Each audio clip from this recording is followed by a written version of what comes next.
Yes, hello, welcome to Club Prairie Fire yet again for another week. Your home of tequila, tabasco, and the Duckworth-Lewis system. Well, gentlemen, we're counting down nicely every week. We are down to just 3 weeks until the ODI World Cup gets underway. Oh, fever pitch around the world of cricket. Absolutely. Lots happening. Australia, they're still in South Africa. Things haven't really gone their way recently. We'll get into that. New Zealand and England, they're still tied. An ODI series there in the Asia Cup. It rolls on and on and on. Now, to talk all things catches and creases, all things runouts and blowouts, two men that know this game inside out and the right way around. Let's start with Adam Gilchrist, Perth. Gilly, come in. Are you there and how are you? I am here, gentlemen, and wonderful to see you. For those that can see us on the YouTube, but great to be chatting again. And very quickly, what I'll say is cheers to you, Prof, in particular. I don't know where it's at with the Traveller mob. I don't know how those beers are going and getting across the Nullarbor. They didn't turn up, but I had to go and purchase one myself. Little 6-pack, beautifully priced. And hang on, let me... Oh, wonderful. Tastes delicious too. This mob is getting one of the great free kicks of all time. Traveller, they need to start sending us some shit. Hey, let's go. Let's cross to Manchester. A very, very dapper-looking Michael Vaughan. Yeah. Come in, Vaughany. Are you there? Yeah, good afternoon, evening, wherever you are. Yes, I'm actually not in Manchester. I've got some breaking news for us here on the Prairie Fire podcast. Gilly mentioned a distillery. Now, I've sourced out, I'm in a shed down in Reading, of all places. I'll just show you around the shed. This is, how many square foot's this? 41,000 square foot of shed. Now, how many bottles of tequila do you reckon could fit in this shed? Quite a lot. Quite a lot. And there's branding could go on this wall here. El Shito could go on there. What do you reckon, lads? Do you think it'd be a good tequila distillery? Yeah, there you go. Vaughany. The shed man. Mate, that is outstanding. I did not know where you were there. Nice to know you got a little audience in the background. I thought, well, I'm glad it's a distillery. The other thing I thought you'd turn into Walter White from Breaking Bad, and you've got a big, serious cook coming on in a minute. But anyway, mate, nice to see you. Looking sharp too, big fella. Hey, either way, guys, Vaughany. we're on to something here. We're on to something. It could cost a few quid to start with, but we'll fill this space. All right, we'll crowdfund. Absolutely, mate. And whether it's tequila or blue meth, whatever we got to do to keep this thing going, we will keep it going. Now, a gentleman... Of course, responsibly.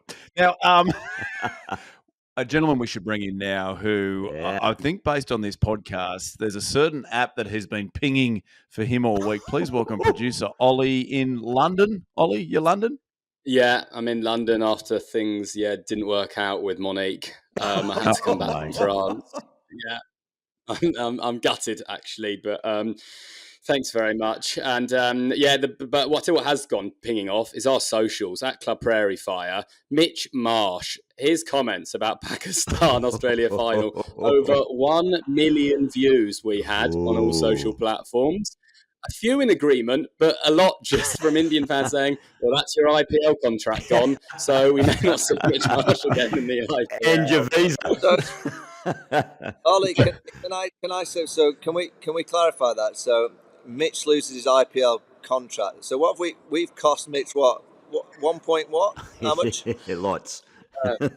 It's 7 figures. It's 7 figures, yeah. Fair enough. I guarantee you it would have been worth it to come on this podcast. It's got to be a career highlight for Big Mitch. Hanging out with his two heroes, Gilly, Vaughany, finding out what Ollie's up to on Raya, the dirty dog. He would have. Yes, Vaughany, yes. Ollie, can we just go back to Monique? What happened? I'm glad you are. I sent off a message at 2:17 a.m. after England beat Argentina. I basically played the game. I thought I'd won it. I cheered this victory. I went with Bonjour Monique, comment ça va? How's Saint-Tropez? And then look, read nothing. Absolutely nothing. No. Ollie, can we throw out to our many listeners, if you are a young lady out there that likes the cut of Ollie's jib, if you like chatting cricket or old lady, anything or right old now, and yeah. rugby and what else? You like rowing, having a PIMS, get in touch with the show. None of that? Get in touch with the show. You can meet Ollie, and Ollie, he knows Vaughany. So if, you play your cards right, you might end up in a shed with Vaughany. So we'll see how we go. Now, Ollie, you also had Gilly. Normally we do our toast at the end of the show, right? But tonight you thought it was important to start the show with the toast. Yeah, I did. And this, I guess it's pertinent coming off the back of the chat about this this app this dating app that Ollie's pursuing with gusto, with no results. A man that didn't ever seem to need this type of device was a former teammate of mine, a great mate and a wonderful mate of Vaughany's, and it seemed like he was a mate of everybody.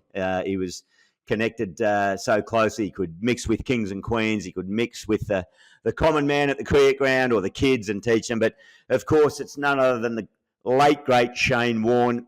Would have turned 54 today. So just a time check as to when we're recording this. What is it, the 13th of September? It's a Wednesday. Yes. So, I just thought we should jump in early. And, if you cannot pay an early tribute to one of the GOATs, well, the GOAT, really, one of the greatest ever to play the game, no matter what facet of the game that you partook in. What I found wonderful, too, today on social media, Jackson, his son, I'm not sure if you saw his post he put up there, little video. He said, look, it's, it would have been Dad's birthday. I could have put up a black and white picture with all the usual emotions and RIP and I love you, Dad, and all the stuff that everyone would expect. But I'm doing this little video. I'm going to go out today and do everything Dad would have wanted me to do. He said, I went to the gym. He said, but I'm going to do 3 things that I love doing with Dad. He said, we love Macca's. We always go to Macca's together, we did. So, unsurprisingly, off he chuffed to Macca's and had a burger. He said, Dad loved his favourite TV show, 2.5 Men, but it had to have Charlie Sheen in it. So he chucked on the TV, and sure enough, on Fox, there's Charlie Sheen in 2.5 Men. So he watched an episode of that. And then he went down to the casino and rolled the dice on the roulette, or spun the ball on the roulette, hoping 23 red came up, of course, which was Warnie's number and his favourite gambling number. It didn't come up on his wheel, but it came up on the one next to it. So absolutely brilliant effort from Jackson. He's got the best attitude ever about leading everyone through times of hardship and sorrow and grief. But just thought we should get it away early, gents. So if you've got your little vessel there, I don't know what you got there, Vaughany at the moment for your crew there, but is to the great man, Shane Warne. To the king. To the king. Now, Vaughany and Gilly. On the king. Yes, the Dunnell Links Golf Tournament is coming up. And one of my favourite memories of the ledge was going up there every year to Scotland playing golf. I've never known an amateur golfer take it so seriously, desperate to win. And his last year he lost in a count-off, partnering Ryan Fox. But the most remarkable thing about that last round was, I think at 5:30 in the morning, he was still drinking vodka Red Bull. Shocking. And it might not have gone that late, but I think he started at about 8:30, 8:45, and said to the waiter, by the way, every 12 minutes you bring me a double vodka Red Bull. And carried on all the way through. He then gets on the tee box, wobbled onto the tee box, should I say, and he only goes and shoots level par off his own ball. He beats his pros ball right off. Oh, you're kidding. And he should have won. He lost on a countback. But there you go to the king. It's that special time here where loads of mates get to Scotland, and every year that we're up there and he's not there, it just feels like a complete void. He was a great guy at the Dunnell Links, and that last round that he played at the Dunnell Links was absolutely smashed. And he played his greatest ever rounds smashed. Sounds like the way he bowled leg spin sometimes, coming off the back of a reasonable night, but he still produced the goods. Hey, Gilly and Vaughany, you spent a lot of time with them. How did the King used to celebrate his birthday? Were they big birthday bashes, or was he pretty quiet on his birthday? Oh, look, I'll jump in first there.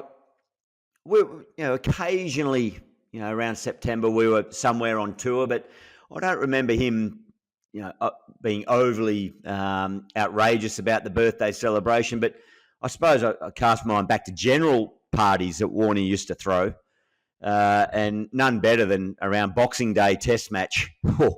Throws the house open typically on about day 2. It's sort of open the gates, all the broadcast crew, gets a couple of mates from outside, a couple of AFL boys down from St Kilda, and a couple of musicians.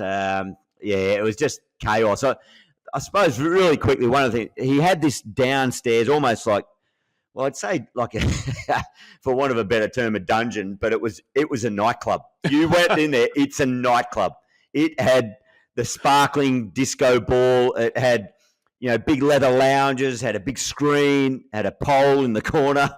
I don't think that was the bat pole to slide down and get the Batman set on, but who knows. But I just remember down in there, it was a bar as good as any bar you've ever walked into. Fully stocked, fully stacked, sound system like no tomorrow. And I don't know what time it was this particular night, but I went back upstairs just to grab something for the kitchen. From the kitchen, you could just hear a bit of the music. And there's a lady standing there in a nightie. And I thought, oh, dear, this could get awkward here. And she just looked at me. She was the only one there. She goes, could you just tell Shane that the music's a little bit loud? I live next door. I went, oh, no worries. Should I add a name to that? She goes, no, she'll know. Yeah, he'll know. So I just went down and let Warne know. And the music went down a fraction for about 10 minutes. But no, he knew how to entertain. There's no doubt about that. I mean, his birthday parties in the UK were pretty simple every year. He'd have cheese toasty for his breakfast. On the way to the golf club, 20 fags. Get to the golf club, might have a bowl of fries, ketchup, load of vinegar. Then he'd play a round of golf, another 20 fags on the golf course. There's 40 down. Probably have a vodka Red Bull as soon as he finished. He'd order a margarita pizza after the round, a bowl of fries, a bit more ketchup, vinegar. Drive back into London at 150 miles an hour, probably 5 or 6 fags out the window. Get back to his little Mews cottage near Lords in London, sit down, put his feet up. He'd go and have a shower for 10 or 15, put all his golf clubs and all his golf clubber away in his small room, which is just his golf room with all his kit. Then come down, back into town, vodka Red Bulls would start, probably order another margarita pizza, another 10 fags. Then go casino, go and roll on the old on the roulette, bit of blackjack.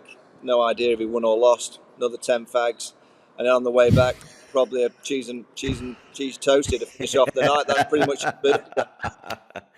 Perfect day for the King. Amazing, because Gilly, he used to every restaurant he went to, right? Didn't matter what the restaurant was. Is this true? We're doing rumors now for Ollie and I. Yep. Is it true that he would always order a spaghetti bolognese, no matter the restaurant? Oh, he'd have a crack. It was basically, but more so, as Vaughany said there, margarita pizza or cheese toasty. But what he did do one night in Brisbane, I saw, and he wasn't being a dickhead about it. He wasn't being forceful. We walked into a restaurant, and we all sat down there, and we'll get the drinks order in before they bring the menus out. Went round the table, have that beer, wine, whatever. And he said, I'll have a vodka Red Bull, which, as Vaughany said, that was his trump. That was his go-to. And the guy goes, oh, sorry, we don't have Red Bull. And it was like the music stopped in the what? And the silence. And it was like, you fucking what? And that awkward pause. And then everyone starts talking amongst themselves again. And anyway, Warne went, okay. He wasn't forceful. He goes, well, just give us a water for the moment, mate. Kid you not, 15 minutes later, the restaurant manager, the majorette, comes running in with a 7-Eleven shopping bag full of Red Bull. And he'd just gone out at all costs, came back to start topping him up, and off Warne he went. So that was the command that was given to him, or well, that was the respect that was shown him.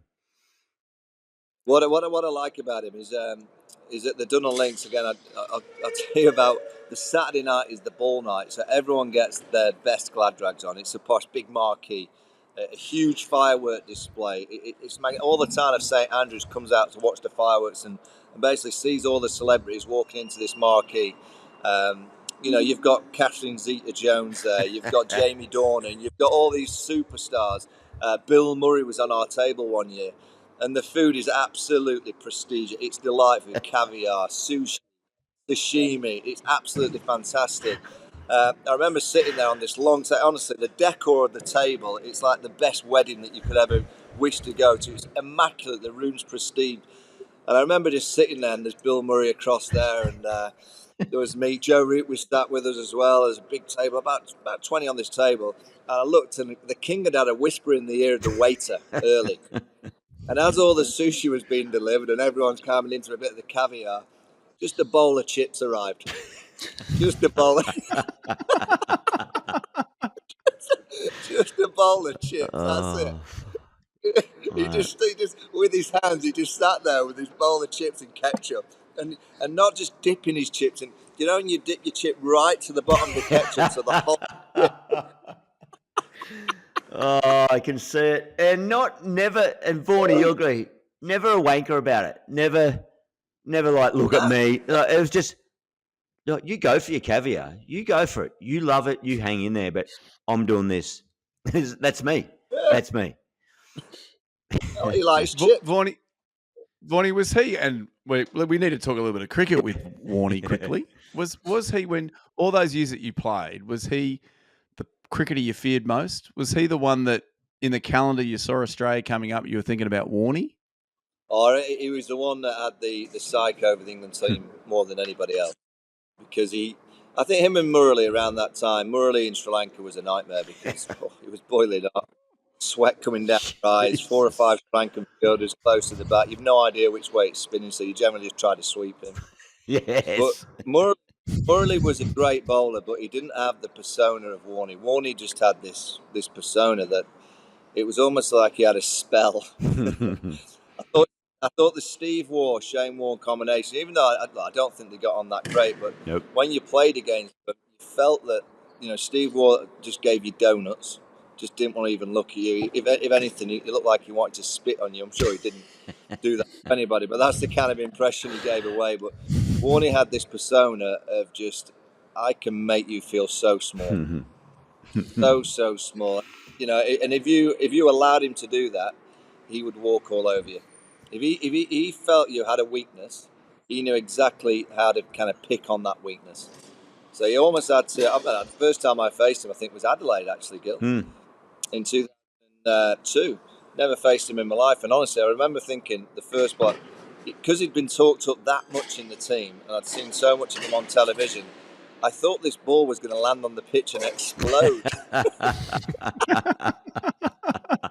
And then when I faced the first ball, I thought, oh, he's a leg spinner. Okay, that didn't do a great deal. And then he bowled a few more, and I just thought, he's just a brilliant leg spinner. That's all. But everything around him in his body language, the way that he used to delay his release, he'd take a bit of time when he used to kind of change the field. He'd make it very, very clear to you when he was changing the field. So if he was taking mid-wicket out, he would almost delay it to take mid-wicket out to put him over to the offside to go, oh, by the way, I've taken mid-wicket out. I didn't want to cross there.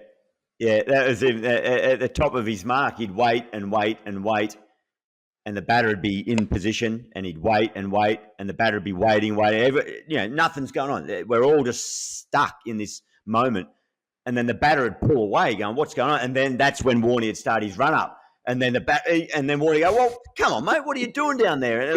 And he'd suddenly turn all the focus around on the batter. But what I will say, and I know we got to move on, and it's not easy to move on from such a legend, but what I will say about that, Vaughany, your comment there, and it resonates with me about that as an opponent. It's a little bit of serious talk, or for the cricket tragics out there, that 05 series, I keep getting drawn back to that. The first time that batters like KP, and even Trez grew in confidence. Marcus Trez against him, and yourself, Vaughany, took him on a bit, and Freddie said, "No, we're gonna have to take him on a little bit and be positive." And then I noticed, Warney looks at your leadership and goes, "Okay, I'm being challenged here." Like, for him to acknowledge that was a rare thing, but it made for a compelling contest. And, you guys win one of the famous victories, but also Warney steps up a gear, gets 40 wickets, gets 300 runs, and that was the competitive beast that he was. He loved nothing more than sensing someone's having a go, and that was magical to watch. Very good. It is time to move on, sadly. I could sit and ask you questions about Warney all day, to be honest, boys, but there is plenty happening in... Yes? Can I ask you a question? We're an impartial podcast, is that correct, Ollie? Yeah, we're impartial. What are you wearing, bro? This is an official Australian cricket training jumper. That yeah, I'll tell you what. That is a freebie. He's wearing a freebie. Yeah, so the best is an Aussie. They do the shoot through Fox Sports, and an Aussie cricketer left it behind. And so I grabbed it and I thought, oh, what about this? I don't know who it was. Who'd be my size? Probably a Stoinis. Probably Marcus Stoinis. And I borrowed this thing long term. Yeah. Do you know the best thing is that where I live in Sydney, the Starks live just up on the hill near me. Right. And they have 2 dogs, and close to every day they walk past my house. So just after I acquired this jumper, I was out in my garden doing my gardening, and of course the Starks walked past, and Elisa, who has a very good sense of humor, just called out, "Where the fuck did you get that?" I was like, "Oh God, oh no, I borrowed it." But they've kept the secret, and I've held on. I don't know which Aussie cricketer or which member of staff left it behind at Fox. Right, but I have snapped it up. Yes, snapped it up. Yeah, very good. You stole snapped that. It up. Well, just as you're explaining that, but Ollie, come on. For those that are only listening but can't see us, what have you done? In the interest of being impartial, I was at a rugby shoot with England back in the day, and someone left behind the full-length replacement bench, which is for someone who's 6'11". That's a good one. One of the biggest things I own, but it goes down and hits the floor. So I'm going to stay impartial as well and just boil in this. But there you go, Vaughany, just to keep things. I think we could have a segment on this podcast to see, because obviously we can get away with the odd thing on this podcast. What we can steal from people and bring onto the podcast. When you're a producer, Ollie, correct me if I'm wrong, it goes with the territory. Yeah. You write a couple of jokes, ask a couple of questions, you get some merch. That's how it works.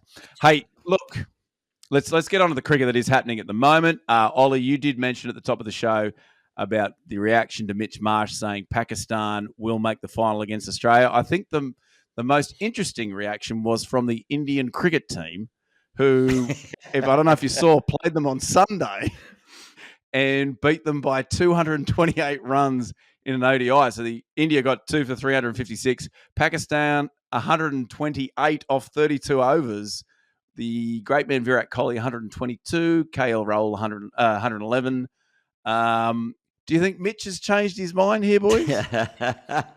I'll start quickly. I think Mitch did relay in the extended part of that quote that he was taking the piss, a bit tongue in cheek. But just on that Pakistan India game, it was a one-day game that went for 2 days, which was the only game given that leniency to, if there's a washout, we're going to carry on. But I mean, that's all fair's in love and war. But Virat, 47 ODI tons in 279 matches. Far out. 29 test tons, 111 games.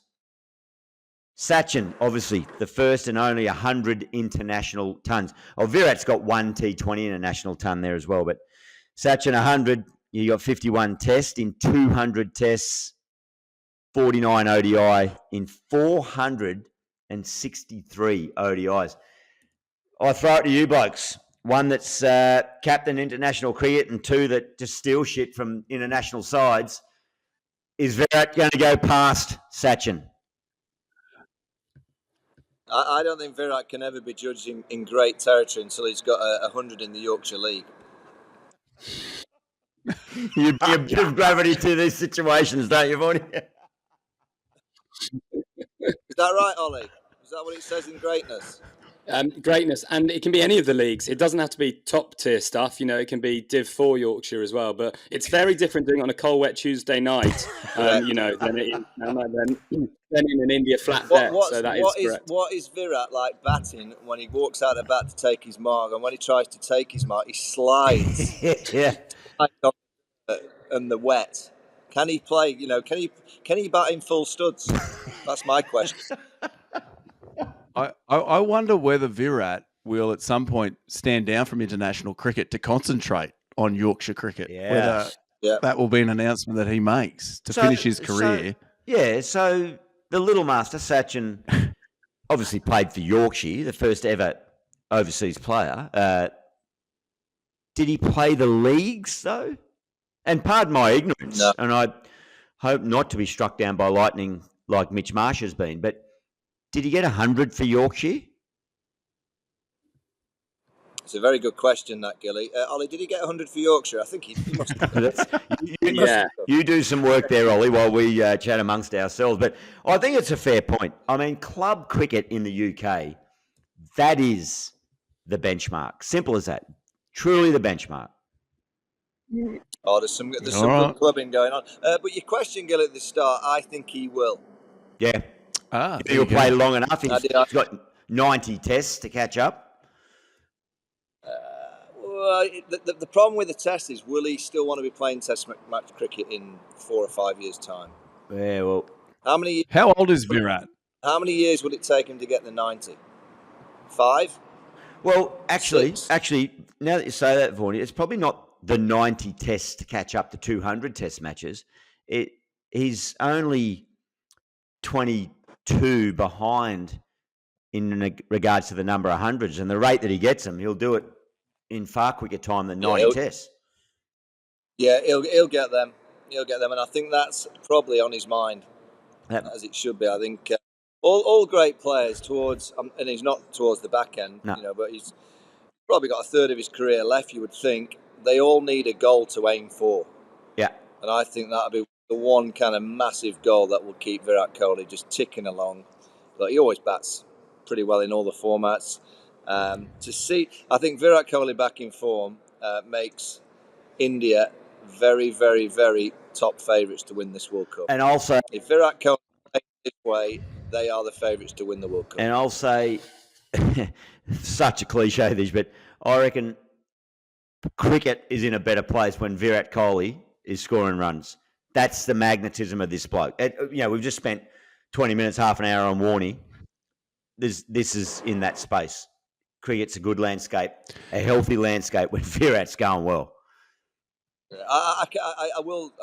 His speech will come when he retires in 6 or 7 years' time about all the records he's broke. But clearly, he'll have to acknowledge, unless he gets that 100 in the Yorkshire League, he'll have to acknowledge that he's not the greatest. But he's had a good job. Yeah, he's had a good job at it. Ollie, have you got it? Sachin get 100? Of course he did, because he's the greatest. He got it in 1992, 107 against Lancashire. Against Lancashire, it was the Roses. The Roses. Even that is why he's the greatest. That is why he's the greatest. Yeah. So that's now. And Virat Kohli's age, you asked. He will be turning 35 during the World Cup, the day India play South Africa. He's got a while to go. Now, Virat Kohli, you mentioned him on a podcast, your numbers boom, right? That's what we're aiming for. There's another name that if you mention on a podcast, same thing happens. MS Dhoni. Ooh. Now, I don't know if you saw during the week. I did. You did. Now, Ollie, you spotted this. Do you want to walk us through what MS Dhoni's been up to in the States?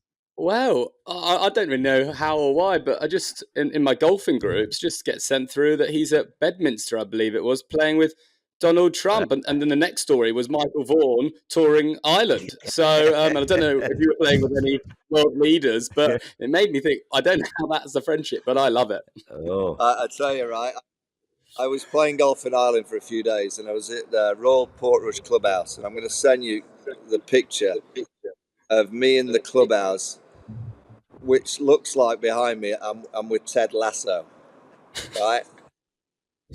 So I'll put it on the group now for you to have a look. So I'm playing that. So I send it on my family site. I thought, oh, this is gold, this. So I'd send this selfie with Ted in the background saying, you can't believe this, family.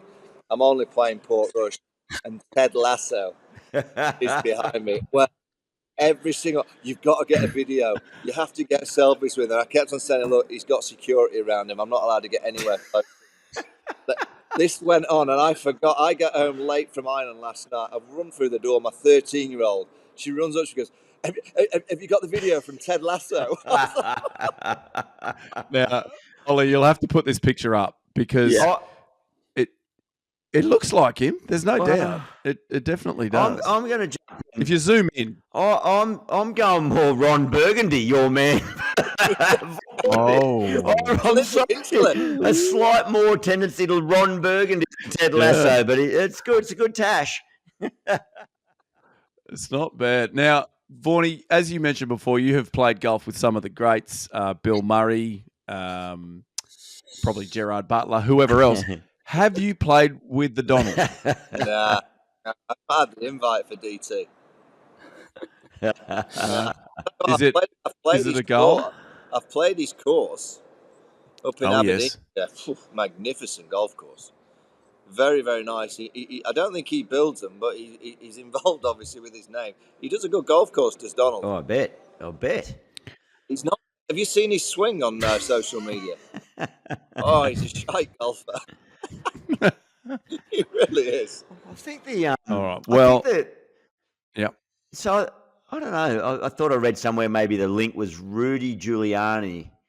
He has some sort of person in his team that's Indian and knew MS and got him out there. So there you go. That's all you need. Strange combo. Apparently, MS Dhoni won, but he did it on the very last hole with the very last shot. Very MS Dhoni-like, left it to the very last second. Took it deep, and Donald will took it very deep, Donald and will then dispute that and challenge it. Hey, just on Ted Lasso, it just got me thinking: has Reece Topley and Roy Kent been seen in the same room? I'll just leave that with you. Have a think about that. Any Ted Lasso watchers out there? Yeah. It's a good show. It's a good show. Now, obviously, lots of cricket going on for the nations that we all represent. England taking on New Zealand. That second ODI, they're about, when we're recording this now, Ollie, correct me if I'm wrong, in 25 minutes, they're about to start. Do you know who's won the toss? What's happening there? England have won the match. They'll win. Sorry. England have won. And congrats to them. So that's 2-1 to England in the ODI series. 2-1 with one. They play at Lords on Friday, so it's 2-1 going to Lords. And are they 4-game series? Yeah, so it's you know what I'm going to say here, and this is semi-serious. These bilateral one-day series. Yeah. All right, they're going to a World Cup, so you could argue that these have got a little bit of interest because you're looking at teams and going into the bilateral one-day series are the things that have to go in world cricket. They have to go. You got to pick your white ball teams from the franchise leagues. If Test cricket's going to survive, and have prominent, real good windows for us to all enjoy it, without it overlapping across everything. It's these kind of one-day series that are the one thing that, and then you lead into a World Cup, a T20 or 50 overs, and 3 weeks before you play that kind of style of cricket with your international teams against whoever. Warm-up games leading into a World Cup. This series has had no interest whatsoever. No interest. Well, what does it mean? Yeah, it's good for punters, because these guys are playing the first match in the World Cup. That's the opening game.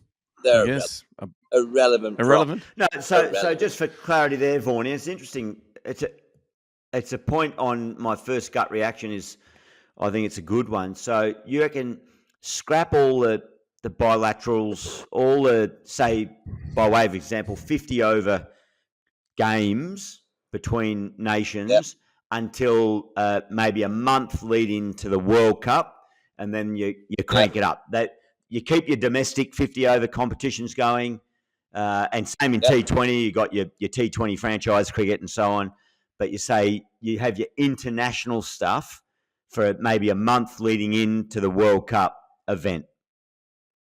Yep, and it's only because Test cricket is the format that we have to make sure that we protect and look after.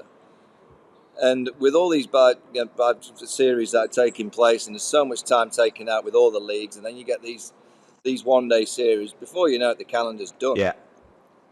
We have to make sure that there are windows for Test match cricket, and that would be a good way of making sure that we have enough space in the calendar for the Test matches, rather than picking and choosing, getting rid of a format or two in terms of what they play. I just think it'd be sensible. Whether the powers that be, the money makers, would allow that, we'll have to wait and see. But I do think that you should be able to choose your international white ball teams from franchises now. Yeah, and that term you use, the money makers, is an interesting one. I mean, that could be taken as obviously administrators or franchise owners or TV networks or whatever it might be, stakeholders, but also the players. And I thought Michael Atherton wrote a terrific article within the last few days, maybe certainly since we did our last podcast, around this exact topic.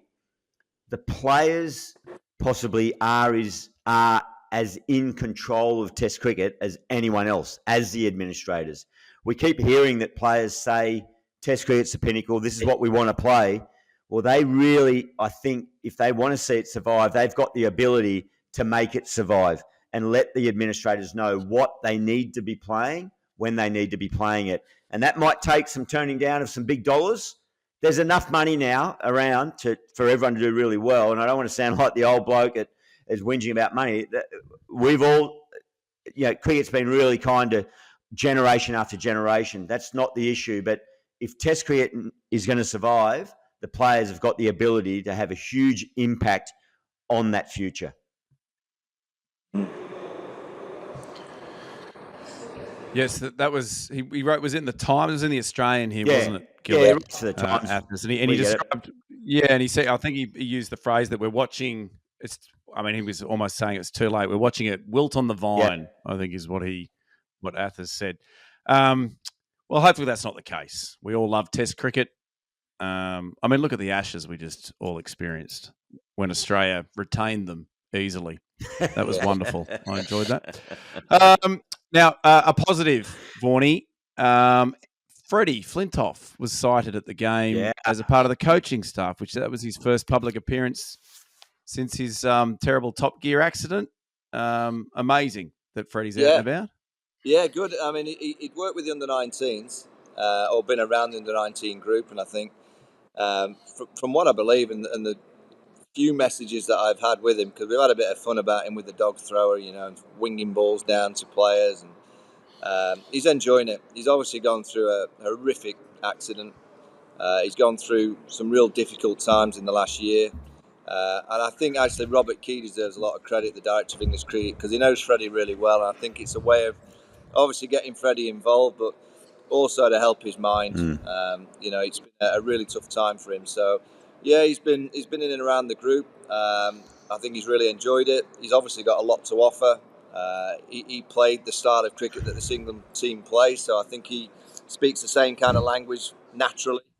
So it's good to see him back involved, and with that bucket hat on. I'm not too sure about the bucket hats now. They're always a bit of an overkill, but the bucket hat on Freddie looks pretty cool with those shades. But it's good to see him out there, and I don't know whether it's going to be long term, whether he's going to be involved with English cricket in this kind of capacity. We'll have to wait and see. But to see him smiling with a cricket ball in his hand with the lads, it's been a great sight the last few days. Brilliant. Now, Ollie, correct me if I'm wrong, but the quiz you've prepared this evening is in Freddie's honour. Is it a Freddy Flintoff trivia? It's Freddy Flintoff collab with Michael Vaughan and Adam Gilchrist. Oy. We're all involved in every question. Which Gilly will be excited about. Yeah. Reliving a lot of those. I just paid my final psychologist bill, and I'm going to have to go back down there. I'm going to venture back down there, am I? Righto. Straight back down into that dark hole. Now, the other result that happened since we've been on the Aussies in that third ODI, I'm sure we all saw it. Went down by 111 runs. Yeah. Close. Quite unexpected. Some amazing moments from it, Gilly. Did you catch the game? I saw the highlights. I didn't stay up for the entire match. I saw some early stuff. The South Africans batted really well. Aiden Markram, I think he's a terrific player.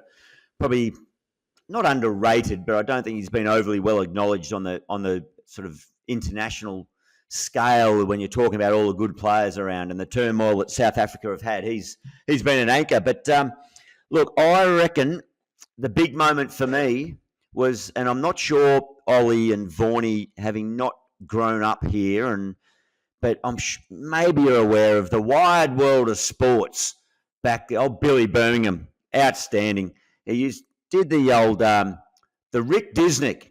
For those that are local and remember it, where it was the guy on the bomber horse vault or whatever it was, ran up and crunched his ribs into the rib. So, and the question went out to Rick Disnick. Google it if you don't know about it. Rick Disnick, Wide World of Sports.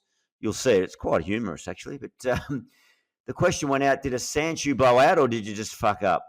And I reckon David Warner, he's got a different answer to Rick Disnick. A Sanchu definitely blew out, and that cost Australia a victory.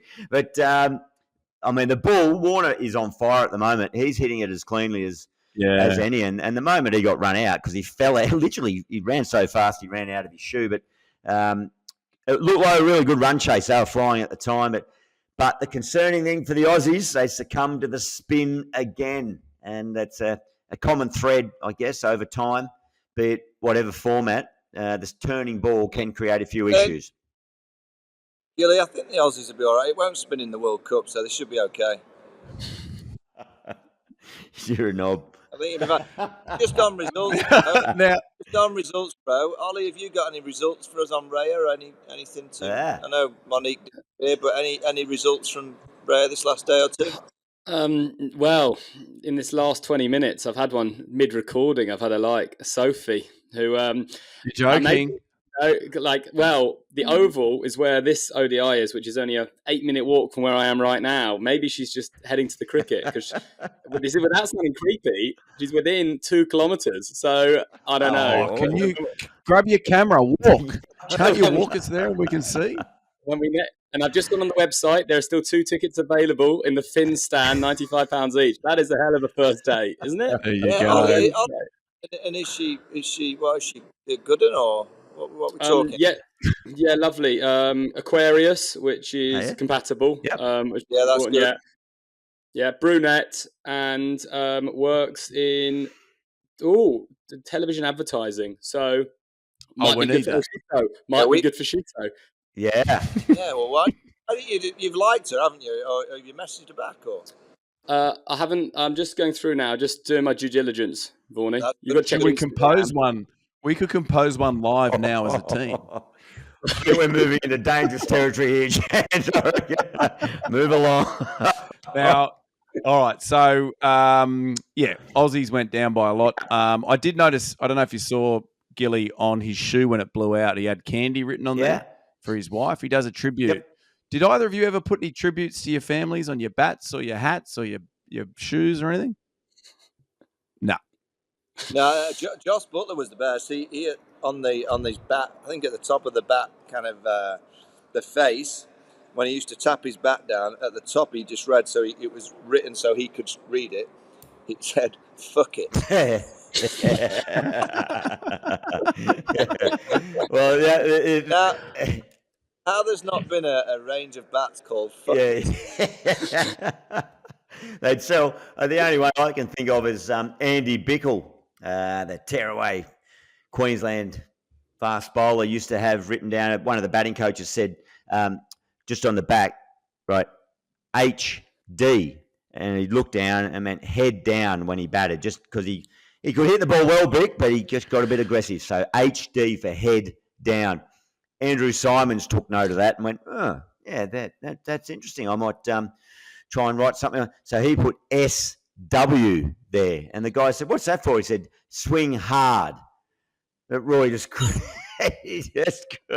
couldn't get English and literature wasn't his strength, Roy, but he swung hard. Oh, that's very good. That's very good. Now, gents, that might bring us to the end of the cricket portion of the show. Gilly, did you have anything else, Vaughany? Anything else you wanted to add, or you want to jump into this Freddy Flintoff quiz? Let's go with Fred. I am now. All right. I'm just going to show you here. I'm now in this shed on my own. Everyone's gone apart from a security guard. There he is. Is he? And there's the man who drives me, the magic man. He'll be doing some tricks with him. He gets his cards out. Vaughany, what sort of volume vats? What size vats are we going to get in there to distill our good stuff? Mate, it's 12 meters high. This place. Yeah, right. So Okay. How big's a bottle? I mean, I'm thinking we could probably get just. I'd say 40 million bottles in here. Jeez, we're going big. We should be right. We're going big. Is Reading known for its tequila production? No, but Ollie, no. Well, Ollie, is it? Yeah, it's the home of agave, little known secret actually. Yeah, it travelled well, and it's just by the Medeski Stadium. So he's found the best spot he could. Yeah, very good. All right, hey, yeah, I'm going to hand over to you here, Ollie. I'll keep score. Who won last week? Was it a tie? Remind me. Gilly tiebreaker. It was Gilly's tiebreaker. It was. Vaughany won the other 7. But here we go. It's Freddy Flintoff. You'll both be involved in various alternating questions, but you both answer each, as always.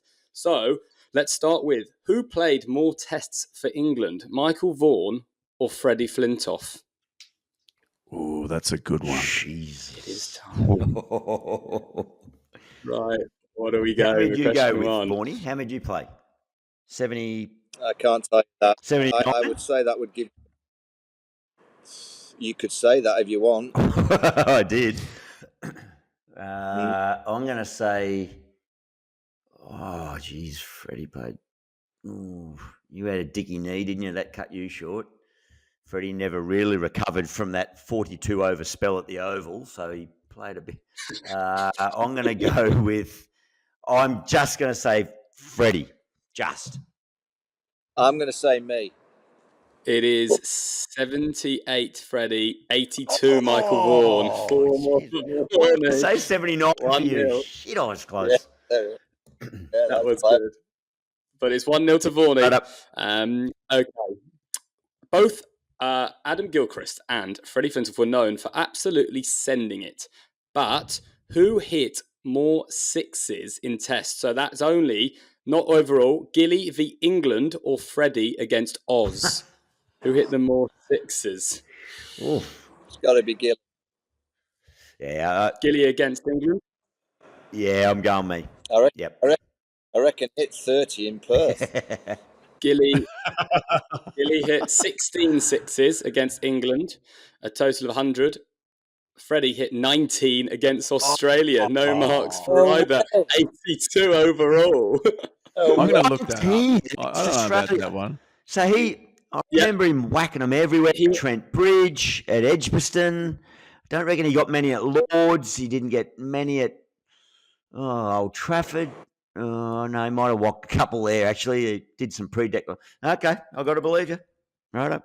Gilly, would you like me to do an Aussie fact check on this? I'd like you to do I'm getting the feeling Trump recount, thank you.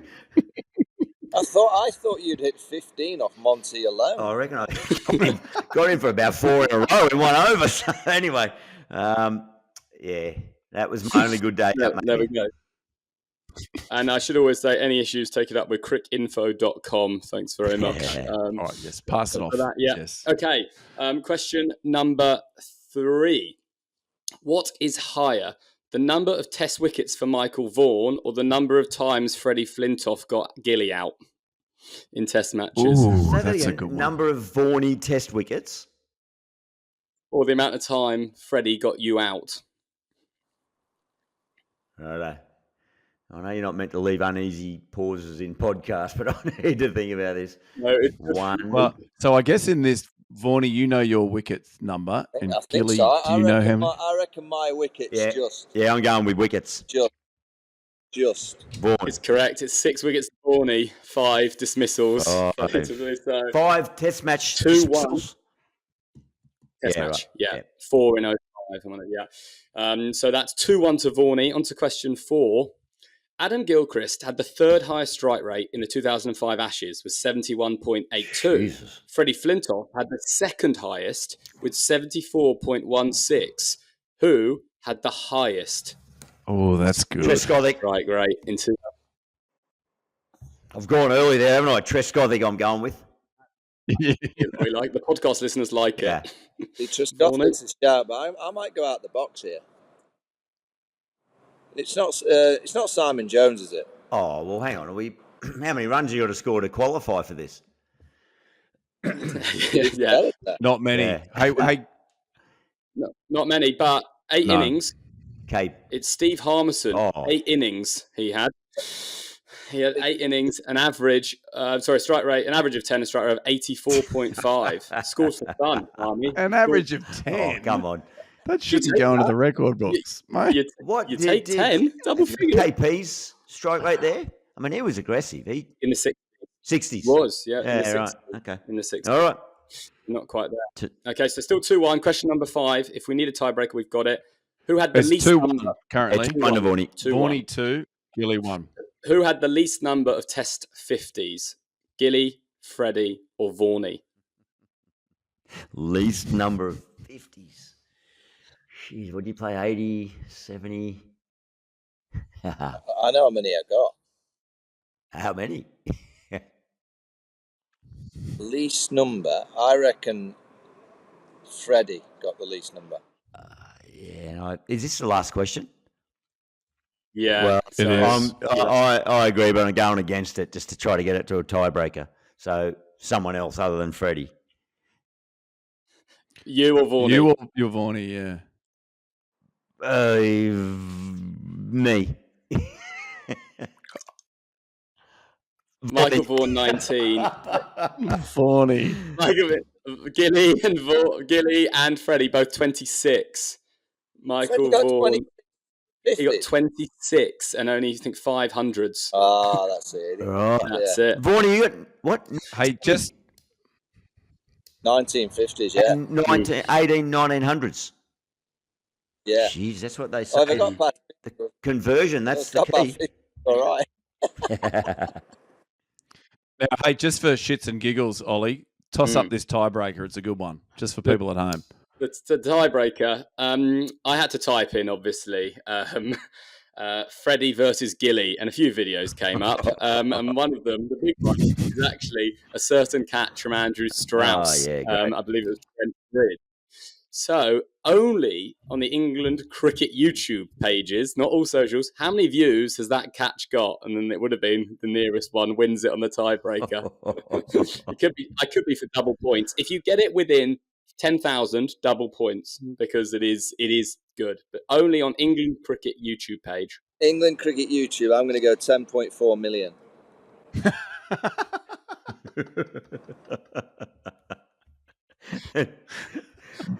And Are they all you, Vaughn? No, I was going to say Andrew That's Strauss. I'll go 6.4 million. It's actually not many. 306,000 on the England cricket one on YouTube. If we open it up to other channels, you're looking at 10 million or right. so. Yeah, Okay. on that one. 10.4 million, yeah. Well done, Ollie. Vaughany can have it. Well done, Vaughn. Yeah, well done. I think you're Very first good. ever. It's a win for Vaughany. Very good. Hey, gentlemen, that brings us to the close. Normally we do a little toast now, but we did it at the top to the great man, Vaughany. So, You hey, gonna- guys, thanks You going to again. do another? We can if you'd like. Hey, if you've got something else to toast. I'm afraid I haven't got any juice in the shed. All right, we'll let it go till next time. Good stuff, gents. Absolutely. You've been listening to Club Prairie Fire. We'll be back next week. We'll see you soon.